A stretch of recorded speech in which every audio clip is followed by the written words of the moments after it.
Shalom, let's say all praises to Yahweh Hashem Yahushai, double honors unto the elders of GMS, and shalom to you brothers out there. Yeah, so this is, I posted up a video I've done before in the past. Sorry?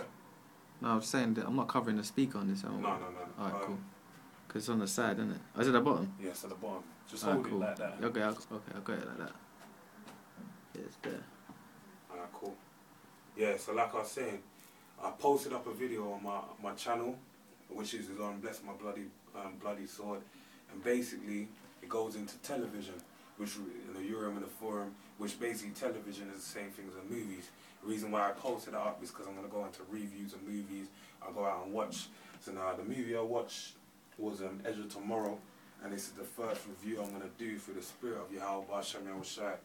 So I'm going to kick it off. First thing, I'm going to go into the title of Edge of Tomorrow. The movie was originally from a novel, and the novel was called All You Need Is Kill. But basically in the movie, they changed the name to Edge of Tomorrow. I don't know, they didn't give a specific reason. But when we break down that word Edge of Tomorrow, I'm going to break down the word Edge. Basically has two meanings. It means outside the limit, object, area or surface. So basically, you know when something's on edge, like it's something you're going into. So basically, the other meaning you find is the sharpened side of the blade of a cutting instrument or weapon. And both of those are valid, and there's a good reason why they are. The etymology actually of edge comes from Latin asius and Greek akis, meaning point. So it really means a point of tomorrow. That's the sword of tomorrow. Yeah? The sword of tomorrow. And when you watch a movie, it shows you the sword of tomorrow. Yeah, by the aliens they call alphas, led by the powered by the Omega. But let me carry on, because there's two parts to this Edge of Tomorrow. So remember that being the edge is the point leading on to tomorrow, and also the sword of tomorrow. Now we're going to break down this word tomorrow. The word tomorrow means two words in Latin, being two meaning at, and moral meaning morene. Oh no, sorry, it means Morgan. And this is why I know this is legit, because when you go into German, the word there for morning, they say Guten Morgen, and that means morning. And that's just the same word comes from there. Mm-hmm. So now it says at morning. The edge, the point at morning. Yeah? The point at morning. Now this is scripture that comes to mind straight off the bat. Let you know the spirit is all these movies. Watch the video I posted up, because it's that I went into that as well, so you can understand why I'm going into these points, and this is further proof of what I'm saying. Alright, so this is Hosea 6:1. Come and let us return unto the Lord, for he hath torn and he will heal us. That's saying that we've been torn as a nation, and we're going to be gathered together again. Yeah, because he's the only one that can bind us up. He hath smitten and he will bind us up. After 2 days will he revive us. The 2 days, if you know in Peters, it tells you 1 day to the Lord is 2,000 years. So after 2 days, it's talking about that 2,000 years. 1,000 years. Yeah, one day to the Lord. Yeah, 1 day is 1,000 years. Yeah. Okay. Okay, after 2 days will he revive us. In the third day, he will raise us up, which we're in right now. We're crossing over into that time. And, well, technically, we're in the midst of that. Yeah? And we shall live in his sight. We will live in his sight. Because the Lord don't bear his eyes are too righteous to bear any iniquity. So that means we're going to be righteous. Alright? So now verse 3. Then shall we know, if we follow on to know the Lord, his going forth is prepared as the morning. And he shall come up unto us as the rain, as the latter and former rain unto the earth. Because basically the Lord's going to come in the morning. That's when the Lord, right now we're in the night. But the Lord's coming, what is he? The light. The Lord is the light of the world. So obviously what happens in the morning? The sun comes up and the light is shown upon the earth. So now it said the edge of tomorrow, the edge of Yahushua coming, man. I'm getting amped because you don't, like, these things, it's the spirit that these things are happening, man. You know what I mean? The edge of tomorrow. So we're on the edge of Yahushua is coming back, the edge of that light. Because Yahushua is going to be, he's a morning star.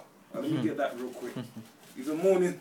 I forgot about that one as well. Man. Save my sword, so it's not highlighted. But you know what? Nah, I need to read it, man. Just for that strength. And go on the blue letter. Yeah, let me quickly get it. We're doing it raw. Raw scenery.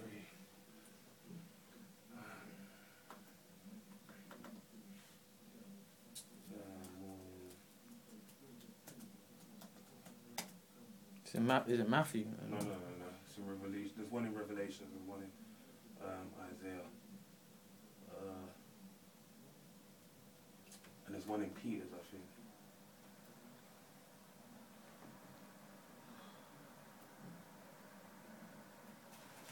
I know it's right here and I can't see it. Okay. Just bear with me.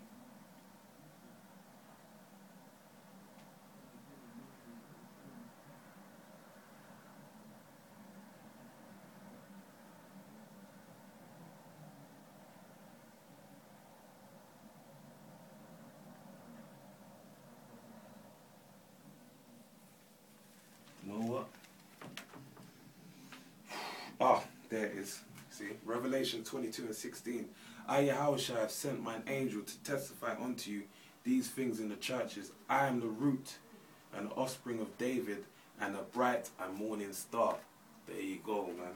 So that's the title. We broke down the title so you understand the edge of tomorrow actually means a point of the morning, yeah, and the sword of the morning. Because Yahushua has a sword. He's going to come back with the sword. I've got to read this as well. Actually, that's the best one. Matthew, innit? 10. Matthew 10. Yeah, that's the best one. Let's go to Revelation. Matthew 10. Matthew 10 and 34. Think not that I have come to send peace on the earth. I came not to send peace, but a sword. Straight cuts, man. So you know what Yahushua is, the edge of tomorrow. Okay, now we're going to go on to the next point. In the movies, I'm just going to go through different points. If Spirit gets on me again, I'll make another video going further into it. I'll just pull up main points from the movie so you can edify it, so you can get some understanding and further go into the whole Urim and Thummim thing, destruction based on the, these things. So now the alphas, I'm going to break down this point by point. First thing I've noticed, the word alpha, I put that to simultaneous, put that with alpha male. And when you read about alpha males, basically it said that alpha male, I've got to read a point because I don't really, this is totally like impromptu. This is actually just literally, I'm doing it right now, as you can see. We ain't really got a lot of time like that. But Spirit's here, man. This is just, I don't want to be rude in speech, not in knowledge, you get me? It ain't got to be like Nate. All prim and proper, man. This is the main raw point. with it. Yeah, raw. This is raw. This is the main point. This is under alpha. Is that a lion? Is that a picture of a lion? No, it's seals. Oh, okay. Okay. Sea lions, I believe. Yeah. Okay, so this is it. Alphas may achieve their status by means of superior physical prowess and or through social efforts and building alliances within a group. Okay, so that's the main point. The alphas are the people that gain that power through physical prowess. Basically, to have the title alpha, that represents a high status. Now, when you go into the world... Like lions. Like lions.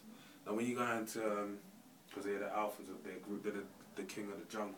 And it tells you in the word that they're the king of all beasts. Now, when you go into the word alpha, it's the Greek word for the first letter of the alphabet, yeah? And also, that actually comes from what they call the Phoenician, if you look it up, but really is a Lashwan Kodash, the Hebrew. Now, the word alpha in the Hebrew represents R, but then also has a numeric value, meaning number 1. Yeah? So who's the number 1 people on the earth? Israel. That's it. So we're going to get that, so we can back it up. So you know that movie was called We Are the Aliens. in that movie. That's what it is. Mm. And we're aliens on this earth right now. We're alien to all these people. Our spirit is alien to them. Because it tells you that when you read Wisdom of Solomon, he is a man not he's contrary to our ways. Yeah, he's basically, we're not about what they're about. We're about righteousness. They'll set up to be the dust of the things not counted, not weighed in the balance. Now, okay, this is Deuteronomy 7:6. For thou art a holy people unto the Lord thy power. The Lord thy power have chosen thee to be a special people unto himself above all people that are upon the face of the earth, the alphas of the human race. Now, the other point I thought instantly when I heard alphas, That's true. That's it. I thought alpha and omega, because I'm going to get into the omega part, because the actual aliens are called the alphas, and the main source of their power is called the omega.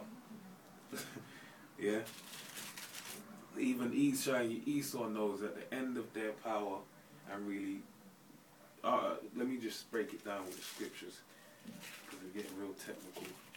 Now, the first thing I thought of, literally the first thing I thought of when I heard alpha, I thought of this scripture, because I thought alpha means beginning. So I thought of this scripture in Genesis 49. Genesis 49:3. Reuben, thou art the firstborn, my might, and the beginning of my strength and excellency of dignity and Excellency. of power. That's it. Now, as you can see, Reuben was appointed, they were meant to be the head tribe, but it obviously trickled down to Judah, which I'm going to capitalize on this point to show you furthermore how it is. This is talking about Jake, okay? Now it says, verse 8, Judah, thou art he whom thy brethren shall praise. Yeah? Because Judah is the head tribe. Really, what was said to Reuben really upon Judah. Reuben is actually Judah is the beginning of the Lord's strength. They are the alpha within the alphas. Yeah? Okay. That's why Judah... Go ahead. No, I was going to say, that's why Judah catches, like, predominantly the most hell, man. Okay, yeah. That's right. Thy hand shall be in the neck of thine enemies, and thy father's children shall bow down before thee, because Judah is the main tribe.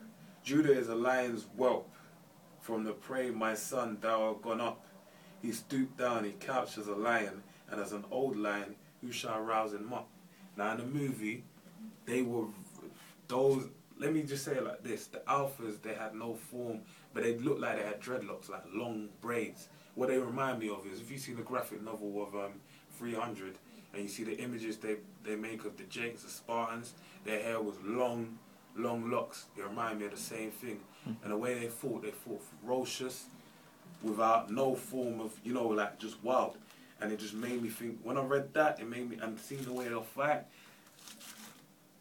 it made me think of this. But the other point I'm going to say is when they got Tom Cruise he thought he found the Omega where it was based the first time, basically he come across the alphas of the alphas, like the blue alpha, and that was a big thing. Even when I saw that, I was shook. I was like, "Raw boy, you're dead." And it was and it looked like a lion. It actually looked like a blue lion. It looked like majestic, with long, flowing braids, if you would. But the way it moved like this scripture right here. Let me get this one quickly. Okay, this is bear with me 1 second. Okay.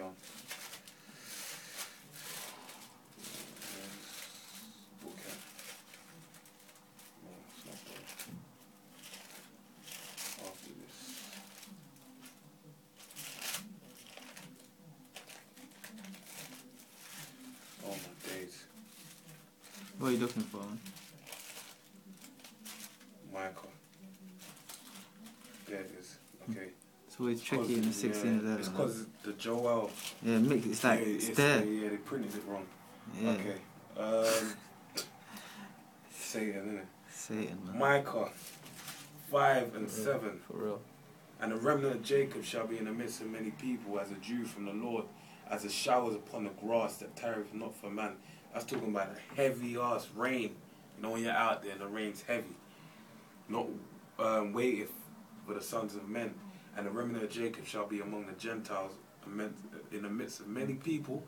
And those alphas who represent us, the 12 tribes of Israel, the Negroes, Hispanics, and Native Americans, the elect, that's what it represented. When in the midst of all those armies fucking shit up. Like when they showed it the first time he went down and he died because the thing come out of the ground and start flipping around and killed everything. That's how we're going to be. And the remnant of Jacob shall be among the Gentiles in the midst of many people, as a lion among the beasts of the forest, as a young lion among the flocks of sheep, who if he go up through, both treadeth down and teareth in pieces, and none can deliver. So that's it right there. That shows you the characteristics. Those scriptures right there are for the characteristics of the alphas. Like we said, the alphas represent R, the beginning, and the omega is the end. And basically, that just altogether, that is the Lord Yahweh Shai, because he's the beginning and end. And the Most High set it, appointed him to be that, which he also represents the omega, because the omega in the movie, he controlled all time. He had the power to change the time. So this is a scripture and show to prove that point, that this is the Most High. Okay, this is Daniel 2:20. Daniel answered and said, blessed be the name Yahweh, Baal Shem Yahweh Shai, forever and ever, for wisdom and might are his. And he changeth the times and the seasons. He removeth kings and setteth up kings. He giveth wisdom unto the wise and knowledge to them that know understanding. Okay, so that's how it shows you the Lord. That omega represented the Lord. And when you go into the etymology of the word omega, it brings you to the word mega, which basically means large giant. The Lord is the large giant over the earth. It says that he looks upon us as grasshoppers on the earth. Straight cut. Alright. So that's the point on that. 2 points established so far. So now, in the movie, the world obviously joined together to fight against the Lord and the angels. And they used Tom Cruise as a weapon. They said he was a weapon. When you look up the word cage, yeah, it's how you know Esau, yeah. When you look up the word cage, yeah, it goes back to the Latin cavea, yeah, which basically you get the same word cave, yeah. So he was called Cage. He was a caveman. That's Esau. And then when you even go back to the beginning, that's Cain. And Cain, what does the word Cain mean? Kwayan. It means weapon. So he likes to put things deep down and make it hard for you to, but if you've got the knowledge, that's why the Elder Gabar, Elder Tar, all of them tell you go into the words, because the words are power. But I'm showing you right now, all I've been doing is going into etymology and researching, and it's evident that it's plain to see. Okay? Now this is Esau trying to get our blessing, our power, because by taking the blood, but the first time he died, by getting the blood in him, that's how he possessed the power. And what do they do right now, man? They're killing us. Yeah. That's why he had them dig up Geronimo's bones to try and see to get that power. They dig up all the graves. It tells you that in Jeremiah. I can't remember the scriptures of the dig up the bones of the kings. Yeah, yeah. And it's in Jeremiah, I think it's the 3rd chapter. Yeah, the 3rd chapter. I'm not going to grab it. Yeah. But that's, you know the point I'm saying. Yeah. So now, they're obviously trying to get our blessing. They're trying to get our blood upon them so they can be us and try and upset prophecy. But it ain't going to happen, man. Like Highlander, there can only be one. That's it. So, and it says that day he was locked in was Judgment Day. And obviously he was trying to correct Judgment Day. But it tells you World War III is that day of Judgment Day. And the earth's wicked is going to be done out in an hour. So I'm going to finish on that. Revelations 18. Right. Actually, it's in a couple places, but I think I'll read 18 because I'm just right there. Or 40, well, the Spirit wants it. Another one. I know it's in there. Let me read this one then. Okay, Revelations 18. And yeah, I start from 16. And saying, alas, alas, that great city that was clothed with fine linen and purple and scarlet and decked with gold and precious stones and pearls. For in 1 hour so great riches come to naught, and every shipmaster and all company and ships and sailors, and as many as trade by sea stood far off, and cried when they saw the smoke of her burning, saying, what city is like unto the great city? So basically, the last point I want to say, in a movie you see him one day he chooses not to go to France. He basically sneaks out and he stays in the UK and he's walking across the River Thames. And you see them going through the River Thames. You just see loads of that, and the Thames current is strong. So for them to be, is a very strong current, because I've seen it. We've seen it. You get go in there, you get swept away. Definitely. But they were disturbing that water. Then they jumped out and he died.